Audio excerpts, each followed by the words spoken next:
Vamos a ver un nuevo tema que es espectros de respuesta. ¿Qué son los espectros de respuesta y los espectros de diseño? Ahorita vamos a ver espectros de respuesta.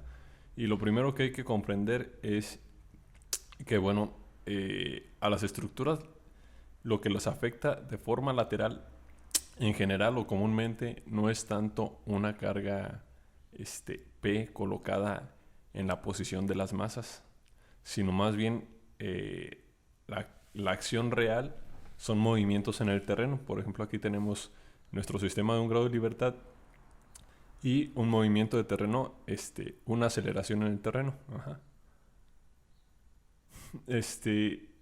Y lo que hay que comprender, o la intención, es que esta aceleración en el terreno produce un efecto que es equivalente a colocar una carga en la masa, una carga en la posición de la masa, una carga lateral.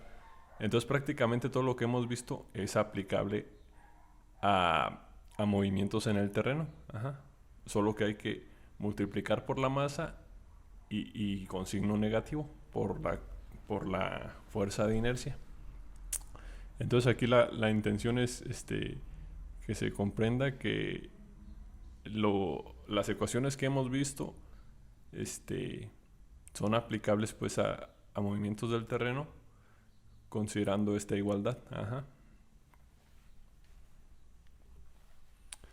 Bueno, hay muchos tipos de movimiento del terreno. Ajá. En este lado tenemos los acelerogramas, que son mediciones de la aceleración del terreno, ajá, para diferentes sismos. Entonces, podemos ver que las amplitudes son muy diferentes. Unas son mucho mayores que en otros sismos. Ajá. Por ejemplo, este es el sismo de la Ciudad de México de 1985.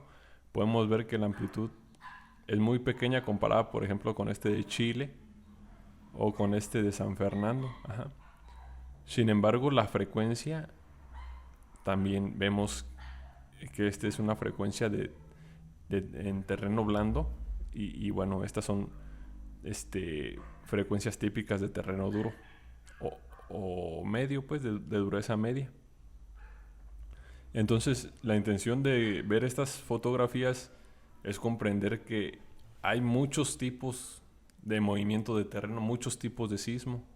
No es que siempre tiemble de la misma manera, tiembla de diferente manera, con diferente magnitud, con diferente intensidad y con diferente frecuencia también, de diferente forma. Ahora, por ejemplo, en este lado tenemos lo que es el acelerograma, la historia de aceleraciones del terreno, donde se identifica como un valor índice o importante la aceleración máxima del terreno. O sea, en toda la historia de aceleraciones, ¿cuál fue la aceleración máxima que se presentó? Luego, se puede integrar esta historia de aceleraciones y obtener la historia de velocidades. Y de la misma manera se puede tener cuál fue la velocidad máxima. Vemos que no se presentan exactamente en el mismo punto. Ajá. Y si integramos la historia de velocidades, obtenemos la historia de desplazamientos. ¿Cómo fue que se desplazó el terreno? Ajá. Podemos ver, por ejemplo, que aquí eh, el terreno terminó desplazado con un desplazamiento permanente, podemos decir. Ajá, que bueno, esta es una situación que se debe de solucionar con corrección de línea base para que no suceda esto. Ahora, aquí también en el desplazamiento podemos ver cuál fue el desplazamiento máximo y vemos que es de 8.4 pulgadas. Ajá. Y la posición en la que se presentó. Bueno, existen muchos aparatos para medir las aceleraciones y actualmente pues ya son aparatos muy modernos.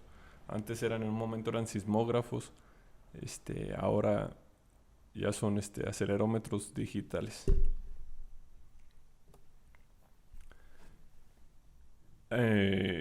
Si nosotros aplicamos una aceleración en la base, por ejemplo, vamos a suponer que la aceleración del centro en la base de un sistema de un grado de libertad con unas propiedades dinámicas específicas, por ejemplo, un periodo natural y un amortiguamiento específico. En este caso está es un sistema de un grado de libertad que tiene un periodo de 0.5 segundos y un amortiguamiento de 2%. Obtenemos una historia de desplazamientos como la que calculamos con ecuaciones analíticas. Sin embargo, esta historia de desplazamientos, esta historia de respuesta, se obtiene mediante métodos numéricos que vamos a ver ahorita más adelante. Y de la misma manera se identifica cuál fue su desplazamiento máximo ya del sistema, no del acelerograma, sino del sistema. ¿Cuál fue el desplazamiento máximo que presentó la masa de ese sistema? Entonces es lo que estamos viendo aquí. Aplicaron el acelerograma del centro. Aquí vemos que se aplicó el acelerograma del centro. O sea, este acelerograma a un sistema de un grado de libertad con un periodo de 0.5 y un amortiguamiento de 2%. Y se obtuvo esta historia de desplazamientos, de la cual se tiene que el desplazamiento máximo que alcanzó es de 2.67 pulgadas. Ajá. Ahora, si en lugar de tener un periodo de 0.5, tenemos un periodo de 1, un sistema con un periodo de 1, la historia de respuesta de desplazamiento es esta. Y el desplazamiento máximo que alcanza es de 5.97. Vemos que no se ha afectado el amortiguamiento. Ahora, si volvemos a modificar el periodo de nuestro sistema y en lugar de ser de 1 segundo, lo hacemos de 2 segundos, sin modificar la fracción de amortiguamiento, esta sería la historia de respuesta, la historia de desplazamientos del sistema bajo la carga, bajo las aceleraciones del sismo del centro. Y vemos que la respuesta, el desplazamiento máximo que alcanza es de 7.47. Ajá.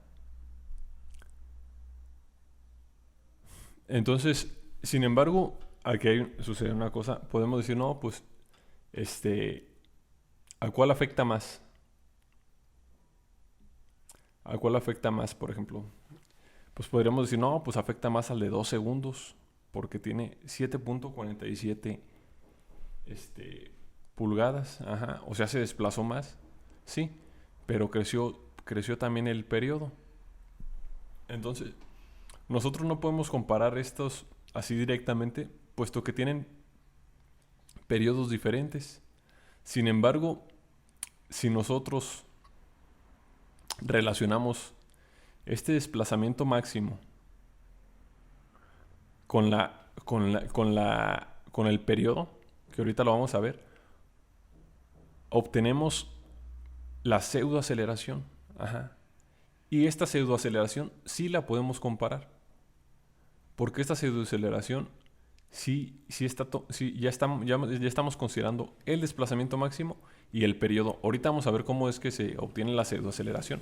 Pero la intención es esta, que si yo quisiera comparar estos sistemas y decir, oye, ese sismo del centro, ¿a cuál afecta más?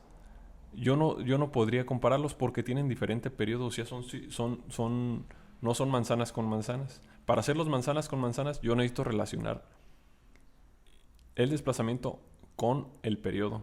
Y una vez que lo relaciono, mediante la pseudoaceleración, que es la que tenemos aquí, pseudoaceleración, ya los puedo comparar. Y entonces vemos, por ejemplo, en la historia de pseudoaceleración, que la pseudoaceleración máxima en el sistema de 0.5 con 2% de amortiguamiento es de 1 G, 1.1 G. Y en el de 1 segundo es de 0.6 G. Y en el de 2 segundos es de 0.19 G. Entonces, aunque aquí nos podíamos haber engañado y decir, no, pues es que aquí afectó más, ya cuando lo relacionamos homogéneamente de forma homogénea, vemos que en verdad el sismo afecta más a un sistema con periodo de 0.5 que a uno que tiene periodo de 2 segundos. ¿De acuerdo? En esta gráfica lo que estamos viendo es el mismo sistema de 2 segundos, o sea, pero con diferente amortiguamiento. Por ejemplo, si tiene 2% de amortiguamiento, es esta misma. Ajá, el desplazamiento que se produce, el desplazamiento máximo que se produce es de 7.47. Sin embargo, si le quito el amortiguamiento, el desplazamiento máximo es de 9.91 pulgadas. O sea, incrementa el desplazamiento. Ajá. Y por tanto también va a incrementar la pseudoaceleración. Pero ahorita lo importante es ver que si quito el amortiguamiento, me incrementa el desplazamiento.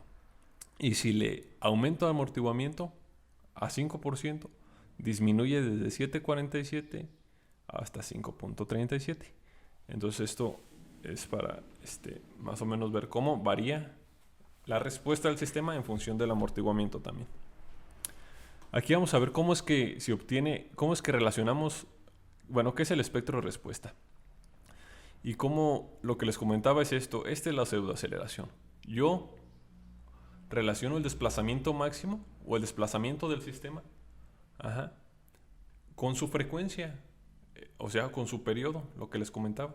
Y entonces ya puedo tener una pseudoaceleración que sí puedo comparar entonces ya todos mis sistemas, ajá, de forma homogénea. O sea, puedo decir a cuál afecta más, a cuál afecta más. Esta es la pseudoaceleración, esta es la pseudovelocidad. También relaciona el desplazamiento con la frecuencia, ajá, pero de forma lineal, pues. Acá ya involucra una potencia. Entonces, se llama pseudovelocidad porque no es la velocidad directamente, sino lo que vemos es el desplazamiento modificado por la frecuencia, ajá, y tiene unidades de velocidad. Y también es el desplazamiento multiplicado por la frecuencia al cuadrado y tiene unidades de aceleración, por eso se llama pseudoaceleración. Uh-huh. Entonces nuevamente tenemos aquí el registro del sismo del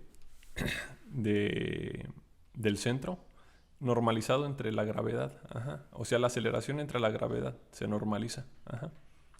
Pero es lo mismo. Entonces, un espectro de respuesta. ¿Qué es un espectro de respuesta? A ver, voy a intentar. Este es el espectro de respuesta. Ajá. Es una gráfica que resume la respuesta máxima de todos los posibles sistemas de un grado de libertad. Ajá. O sea, por ejemplo, de todos los posibles o de todos los que a mí me interesan, por ejemplo, de este que tiene 0.5 y 2%, de este que tiene 1 segundo, de este que tiene 2 segundos, si quiero me puedo ir al que tiene 3 segundos, el que tiene 2.5, el que tiene 1.5, el que tiene 0.5, el que tiene 0.75. Ajá. Que resume, es una gráfica que resume la respuesta máxima de todos los posibles sistemas lineales de un grado de libertad ante un componente particular del terreno, que en este caso sería nuestro registro, por ejemplo, del centro. Ajá. Entonces, ¿qué es lo que pasa? Que yo tengo, por ejemplo, vamos a suponer 30 sistemas como estos. Ajá. O sea que empiezo con el de que tiene un periodo de 0.1, luego el que tiene un periodo de 0.2, 0.3, 0.4, 0.5, que es 0.6, 0.7, 0.8, 0.9 y un segundo, un periodo de un segundo, y 1.1, 1.2, 1.3, 1.4, así hasta 2 segundos y luego hasta 3 segundos. Ajá. Tengo todos esos, tengo 30 sistemas de un grado de libertad, todos con amortiguamiento del 2%. Entonces a cada uno de ellos aplico este acelerograma en su base y observo cómo se desplaza su masa, que es esto que tengo aquí. Ajá. Esta es la deformación o el desplazamiento que presenta la masa. Y de esa historia de respuesta obtengo el máximo, que en este caso sería 2.67. Y voy y lo pongo en la gráfica. ¿Sabes qué? Si tiene 0.5 segundos, se desplaza 2.67. Y hago lo mismo para los 30. Aquí tenemos el de 1 segundo, por ejemplo, que le aplicamos el registro del centro en la base.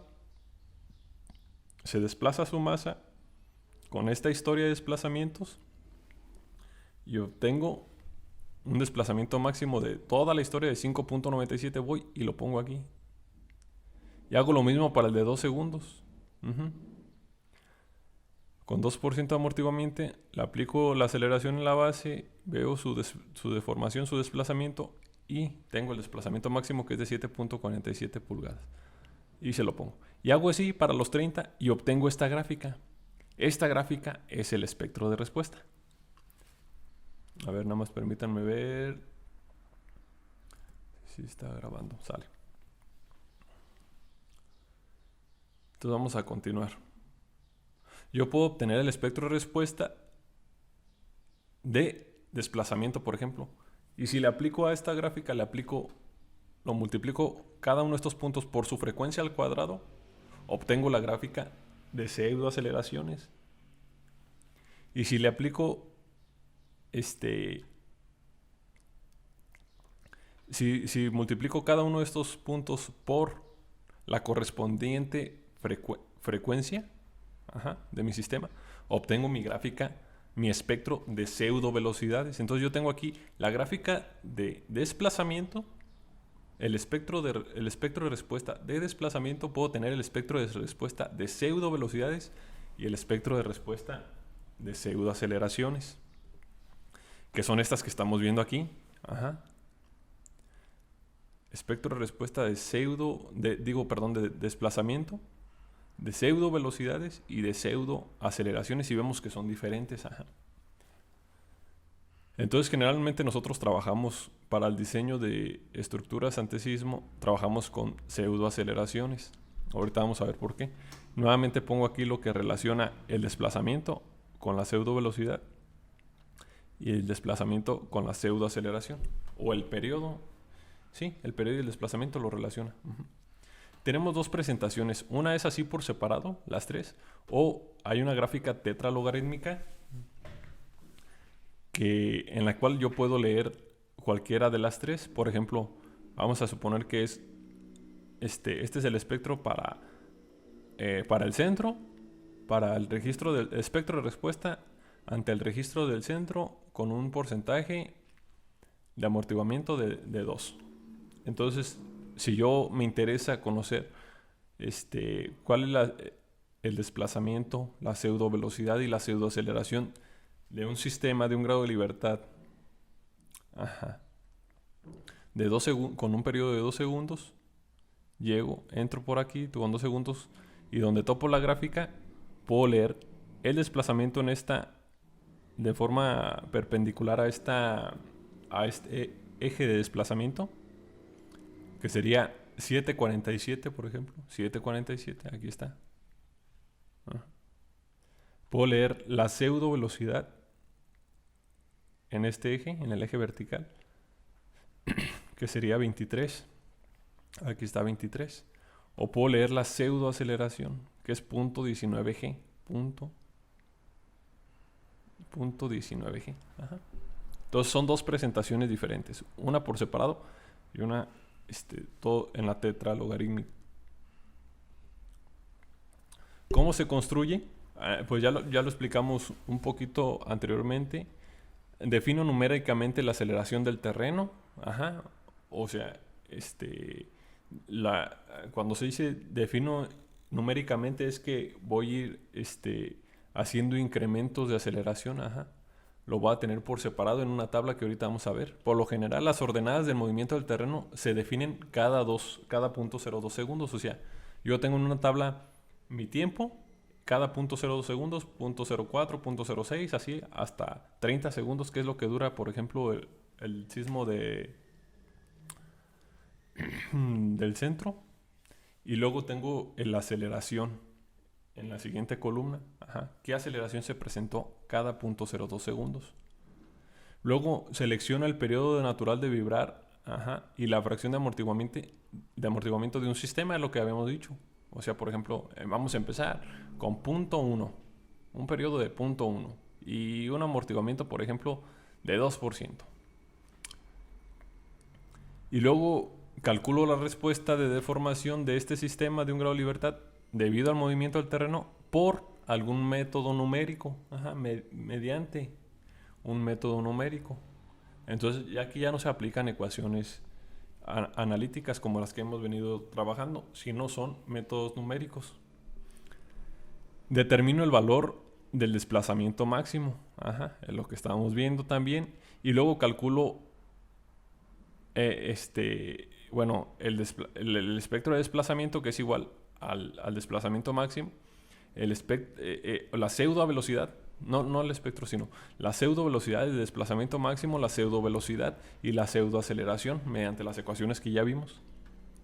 Y repito estos pasos del 2 al 5 para diferentes periodos, y después lo puedo hacer nuevamente otros 30 sistemas, que repita otra vez desde 0 hasta 3 segundos de periodo, pero con otro amortiguamiento, por ejemplo 5%. Y luego ya puedo presentar estos pasos mediante gráficas, entre las gráficas que están separadas, o puede ser el espectro combinado. Aquí tenemos el espectro para los sistemas que tienen un amortiguamiento de 0. Es esta. Para los que tienen un amortiguamiento de 2%, de 5%, vemos cómo se va reduciendo la pseudoaceleración. Aquí lo que tenemos aquí tenemos la pseudoaceleración entre la gravedad. Pseudoaceleración normalizada entre la gravedad. Una vez que yo lo tengo en pseudoaceleración, lo divido entre G, entre 9.81 o 981, dependiendo de las unidades que tenga.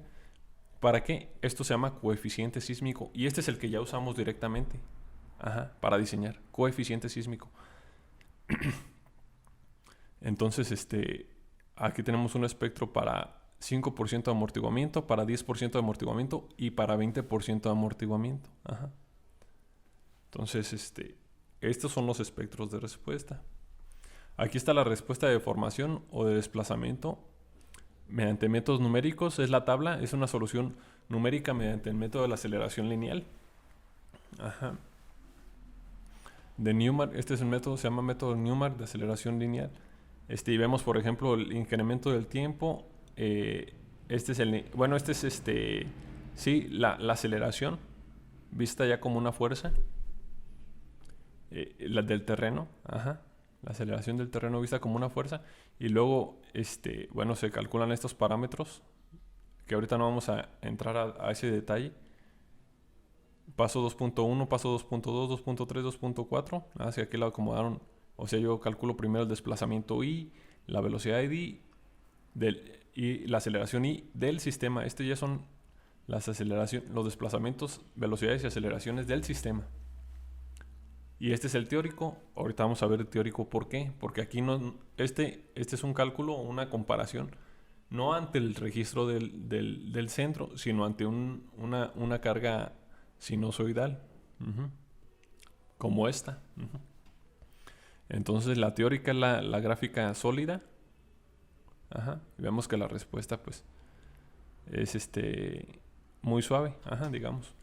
Y luego los diferentes métodos. Ahorita estábamos viendo la de la aceleración lineal, que es la que más se aproxima a la respuesta teórica, con la de la diferencia central, pero sin embargo esta se aproxima un poco más. Entonces aquí tenemos 4 métodos diferentes. El de Wilson, que vemos que tiene bastante error. El de diferencia central, el de Newmark de aceleración promedio y el de Newmark de aceleración lineal. Generalmente se utiliza este. Nosotros no vamos a entrar ahorita a ver eso de los métodos numéricos. Solamente la intención es que se comprenda un poquito de dónde viene esa respuesta y ese desplazamiento máximo. Entonces aquí vamos a ver la aplicación del espectro de respuesta. ¿Cómo se aplica el espectro de respuesta? Lo voy a dejar para la siguiente. Ahorita no lo voy a explicar. Más bien, ahorita lo que quiero es que se comprenda lo del espectro de respuesta. Y lo explico con más detalle en la siguiente parte del curso. Pero ya es una aplicación de diseño directamente. ¿Cómo utilizamos nosotros nuestro espectro de respuesta o espectro de diseño para diseñar?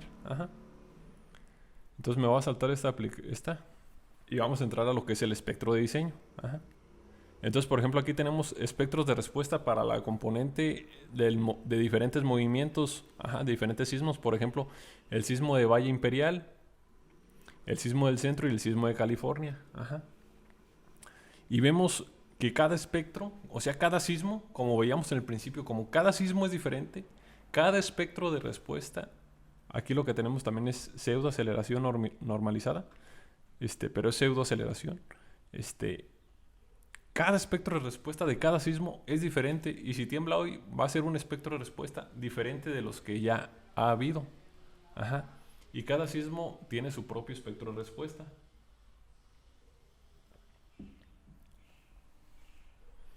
Lo que estamos viendo aquí es este espectro de respuesta para porcentajes de amortiguamiento del 2%.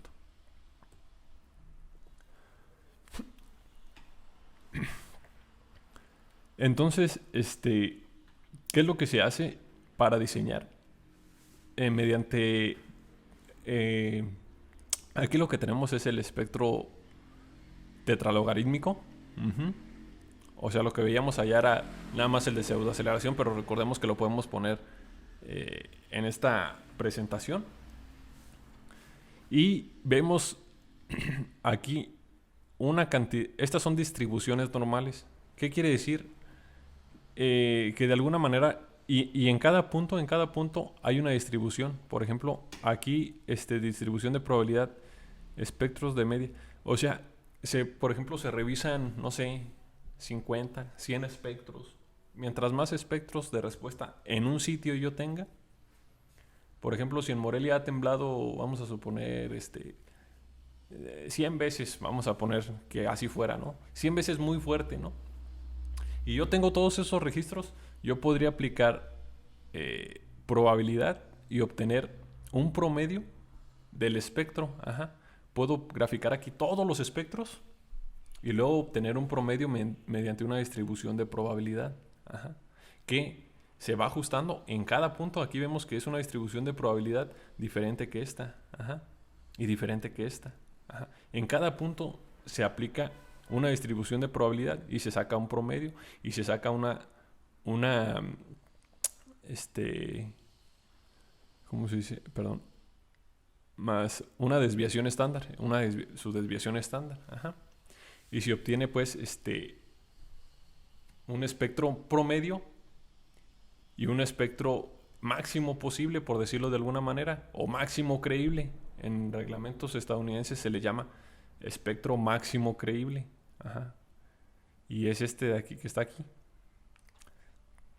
Entonces, pero eso es si yo tuviera pues muchos acelerogramas que suceden en un mismo sitio.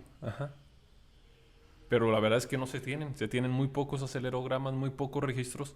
Y entonces, lo que se ha hecho es que pues se traen sismos de diferentes lados, por ejemplo, pues de Japón, de España, de Grecia, de Estados Unidos o de Nueva Zelanda, y se hacen estudios probabilistas, se hacen primero estudios de sitios, se traen de sitios similares, o sea, con una sismicidad similar, con un tipo de terreno similar, que generalmente es terreno duro en roca, y se hace un estudio, y lo que se hace es que de la aceleración máxima del terreno, aquí lo que tenemos es, relacionamos el espectro con la aceleración máxima del terreno. Y ahorita vamos a ver por qué la aceleración máxima del terreno. Relaciono la aceleración máxima del terreno. ¿Cuál es la aceleración máxima? Lo que veíamos al principio de estas diapositivas. O sea, yo tengo mi registro y ese registro del centro, por ejemplo, tenía una aceleración máxima. Ya no estamos hablando de desplazamiento del sistema, sino la aceleración del terreno, la máxima aceleración. Relaciona la aceleración máxima del terreno con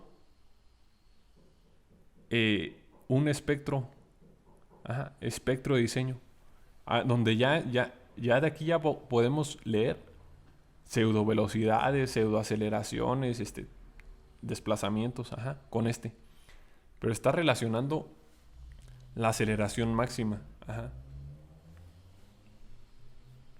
Esta es una metodología muy estudiada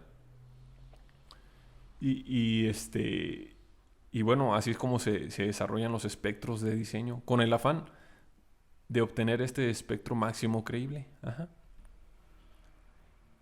Un espectro que sirva para hacer estructuras seguras y para que también sean estructuras económicas, que haya un equilibrio entre la economía y la seguridad. Se relaciona con la aceleración máxima del terreno porque los estudios de peligro sísmico, que no vamos a ver aquí, pero quizá en su siguiente curso lo vean,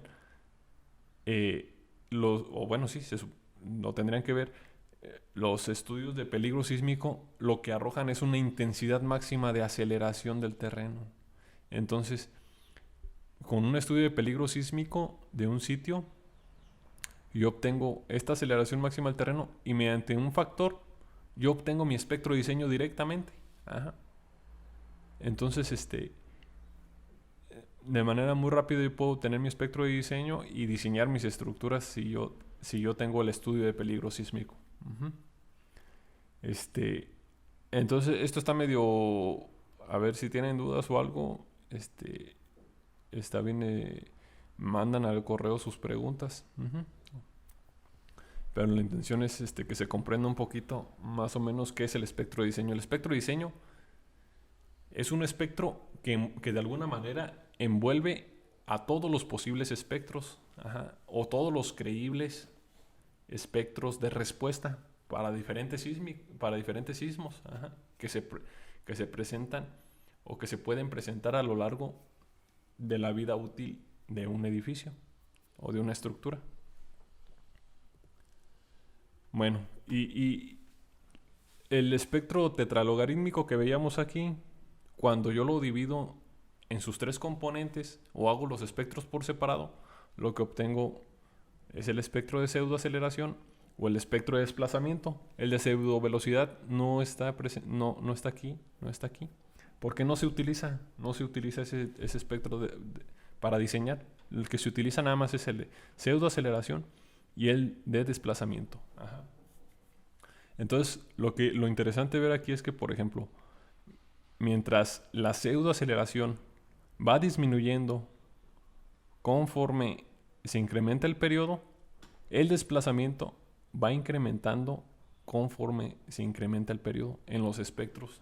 Tanto en los de respuesta se tiene esta tendencia, pero también en los de diseño. Los de diseño, de alguna manera, lo que intentan es hacer una curva o proporcionar una curva que sea suave, ajá, para que diseñar sea sencillo. Podemos ver que el espectro de respuesta el espectro de diseño de pseudoaceleración, que es lo que comúnmente se va a utilizar, presenta una curva ascendente, ajá, en la primera, ¿cómo se le puede decir aquí?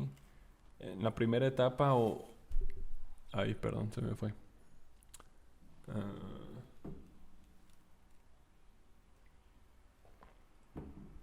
Tiene un rango, perdón. En el primer rango, vamos a poner rango, tiene una curva ascendente. Luego en el siguiente rango es una meseta, se conoce como la meseta del espectro. Y luego es una curva descendente en el tercer rango. Ajá. Y así son todos los espectros de diseño. Vemos aquí que tienen para los diferentes amortiguamientos. Y nuevamente la tendencia es que conforme incremento yo el amortiguamiento, mi espectro de diseño se reduce. Vamos a ver cómo se utiliza también el espectro de diseño. Ajá. Y por qué se utiliza pseudoaceleración. Ajá. Bueno, entonces creo que eso sería todo. Ahorita aquí tenemos la otra aplicación del espectro de diseño. Sin embargo, vamos a dejar este ejercicio ahorita pendiente para que no se haga tan largo el video nada más. Y eso sería todo.